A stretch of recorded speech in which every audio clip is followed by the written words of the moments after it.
Hey everyone, it's Broman here. So, I have watched the movie Bright, and honestly, I didn't think it was all that bad. It was okay. I'd probably give it like a 6 out of 10.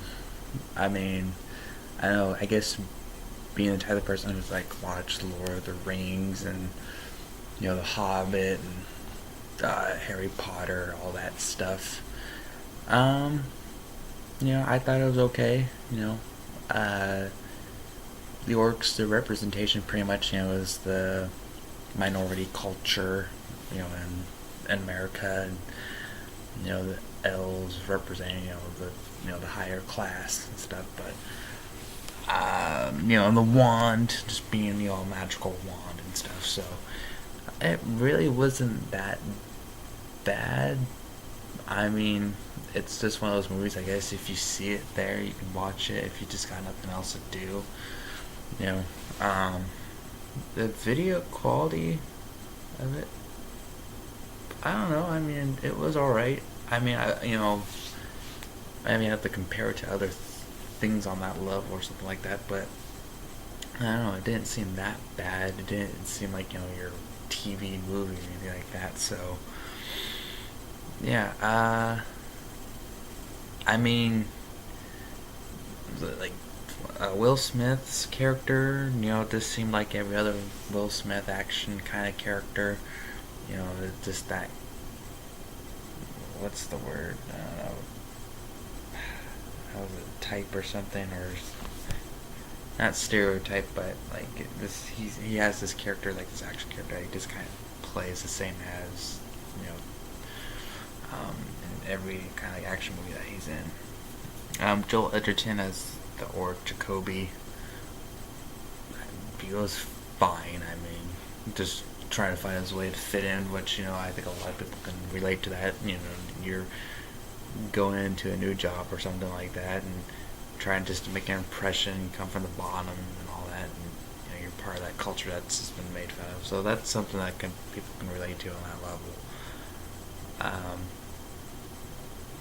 I mean, let's see. Well, the elves. Let's see. They're called the Inferni, I think.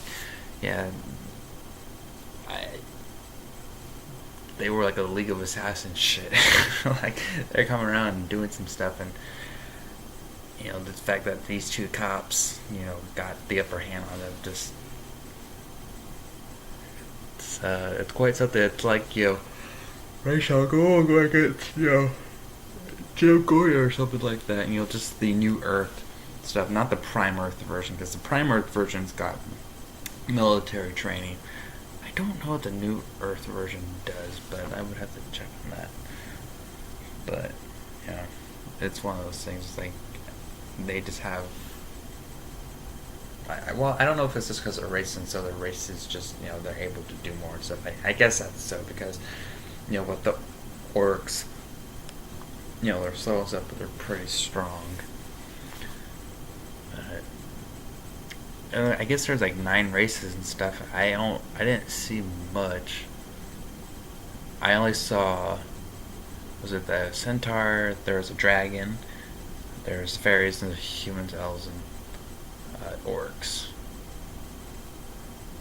But I'm not sure what else there could be, really. And that sort of stuff I just didn't see. But yeah, I mean, I guess if you like fantasy, I think this is something that you would like. And if you like David Ayer, his movies, I guess this is something that you can watch too. If you like Will Smith, go ahead and give it a watch. But it does have a little bit of, well, I wouldn't say Suicide Squad feel to it. I wouldn't say that. It's not. It's definitely not that. It's more. I heard like from one review, SC reviews, when he was released, that it had that Bad Boys vibe to it. I've never seen those, but I'll take his word for it. That it has that vibe to it.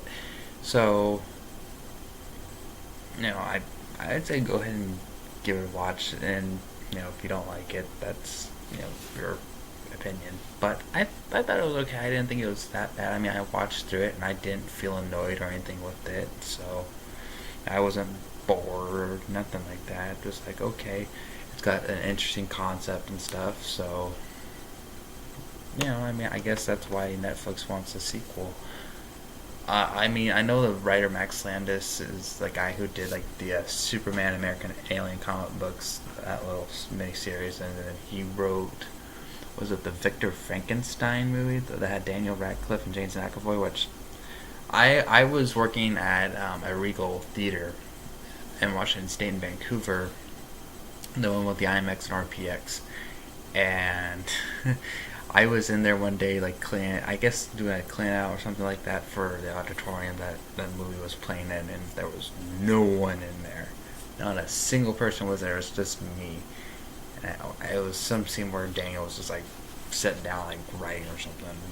But uh, yeah, so I don't know. I mean, I guess maybe he does fine with the comic books, but maybe this is something that Netflix just like the idea of.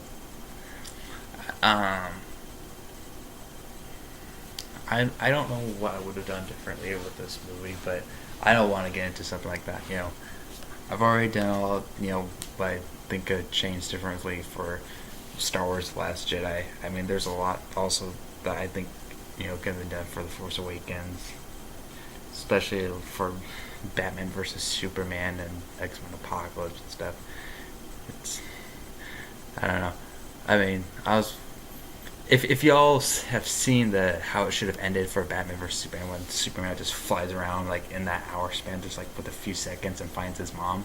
I mean, it's like he would have found his mom like that, like so quick that before Lex could blink or something like that. And it's like, oh, you have 1 hour. I'm like, he doesn't need an hour to find his mom. Like, he could do it faster than you can walk to the bathroom too. Just it was ridiculous. And the only reason they're doing it is to build up tension and stuff. So, but they did it the wrong way, because he would just found his mom and that would have been it. And yeah, I mean, I guess well, I don't know. I mean, I guess he could have made it where he was looking like where he was going to look for his mom, but he still could have found her and stuff, and all that. But, anyways, yeah, it's stupidity of those movies, I guess. But yeah, so for this one, six out of 10, 7 or something like that. I wouldn't give it a 5 or below, anything like that. I wouldn't give it anything below a 6, but yeah, it's all right.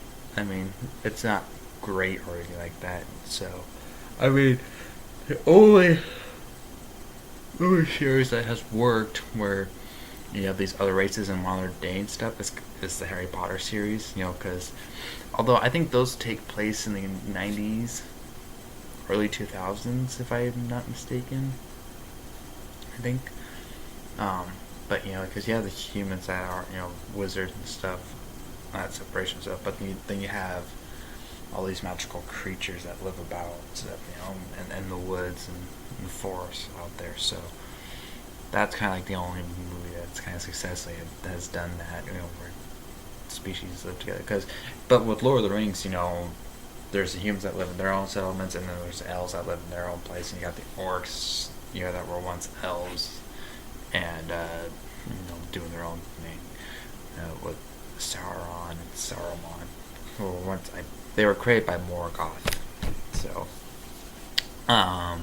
yeah. So, I guess this one, just trying to do something new, stuff. But I mean, it seemed okay. So, go ahead, check it out. But yeah, and I will, I don't know, be checking out the movies out on Netflix and stuff, maybe reviewing those or whatever. So, yeah, thanks for stopping by. Comment, like, and if you like this video, subscribe. I know the video quality isn't that good. It's just using the camera on my laptop. So, until I can figure out maybe to get a better laptop and better camera equipment and stuff. But yeah, thanks for watching and stopping by.